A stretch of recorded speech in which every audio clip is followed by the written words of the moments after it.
In Africa, particularly in Nigeria, we find ourselves in a situation where most women are brainwashed not to own property, especially landed property. So you find the men, you find their name, you find the names of men when it comes to ownership of landed property. Fathers, husbands, sons, brothers, etc. Now, some men who even manage to get property for their wives do so in their own name. Them, they may do so in their own name, and most times they do not expect the women to change ownership for whatever reason that is best known to them. In a bid to change this narrative, you find some couples trying to buy property jointly using the expression Mr. and Mrs. So you can find this property belongs to Mr. and Mrs. Smith, or Evangelist and Mrs. This, or Engineer and Dr. Mrs. This.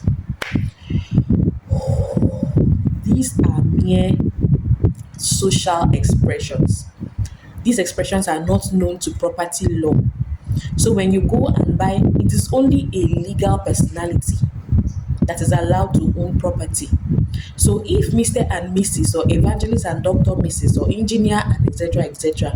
are not known to law, and you go ahead and use these expressions to put as the name on your document, the documents showing ownership of a property, you might just have an issue depending on the situation that you find yourself.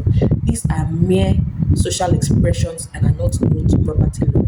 So now what is the right thing to do? It is either you buy this property as individuals, Mr. ABC or Mrs. ABC, or if you want to do so jointly, then you use your full names. Assuming that we're talking about Mr. and Mrs. Smith Okokon Edet, you can say Mr. Smith Okokon Edet and Mrs. Flora Smith Okokon Edet, depending on how your name is arranged. That is the proper thing to do in order to be legally recognized by the law as the owners of this property. I hope this makes sense. Use your full names. Don't use Mr. and Mrs. This, Doctor and Mrs. Evangelist, or Pastor and Mrs. This. Mr. A, B, C, and Mrs. This. Your full names. That makes more sense to the law than the other social expression. I hope that you understand, and I hope that you found this very, very helpful. Thank you very much. If you're seeing this on YouTube, kindly subscribe to my channel. And if you're seeing this on any other social media platform, kindly follow my page for more content like this. Thank you and enjoy the rest of your day.